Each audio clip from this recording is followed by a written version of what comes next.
I want to share with you guys today my Glock 19 and some of the upgrades that I've done to it. I know another Glock 19 video, but this is actually the first time that this particular gun has been on my channel. So, and these upgrades can go for any Glock, really. I mean, it just happens to be a Glock 19, which is Glock's top-selling pistol, and there's good reason for it. But that's a different video. So the first thing I did when I got this gun was I did not like the Glock factory sights. So let's just safety check here. I did not like the Glock factory sights, so I put on it the XS big dot sights made by Trijicon. If that'll focus there, maybe not. No, it doesn't want to focus.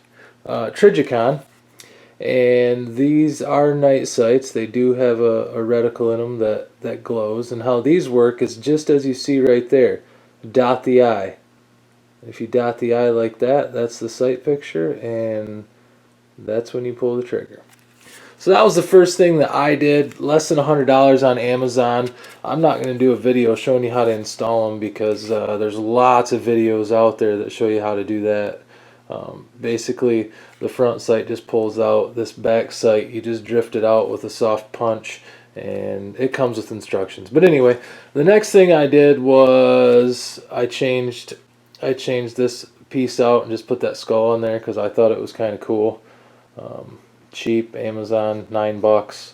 And then I put the butt plug, if you will, in here, the American flag, because I'm not really sure why Glock has that area right there wide open, but I didn't like it.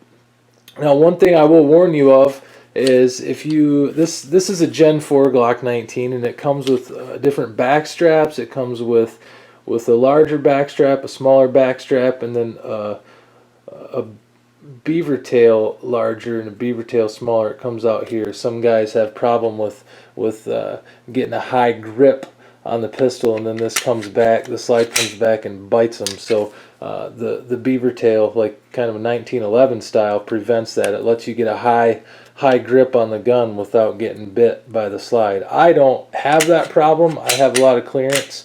I don't know if it's just because my hands aren't all that chunky. I think they're kind of chunky. But anyway, I don't have that problem. But what I'm trying to say is if you run one of those back straps, I know the beaver tail one in particular, it actually uses this down in here.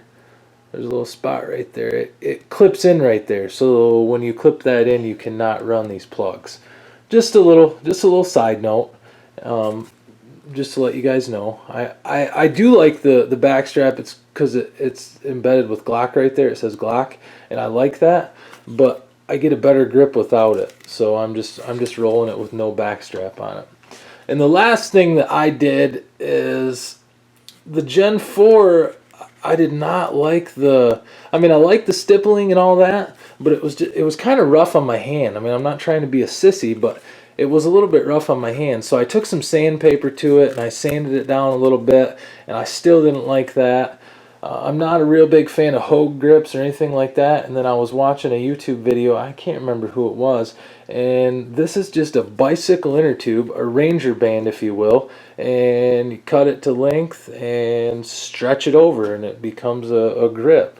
And I like it because it takes it's so tight that you can see the finger grooves there. It adheres very tight to the finger grooves, and actually, I'm getting a shadow there, sorry about that. Some of the stippling actually comes through, and you can feel that when you're gripping the gun. So that's just kind of a cheap, easy mod right there, and I absolutely love it. And when that wears out, I'm sure over time it will, just cut another piece of bicycle inner tube and stretch it back over. So that's my Glock 19 Gen 4.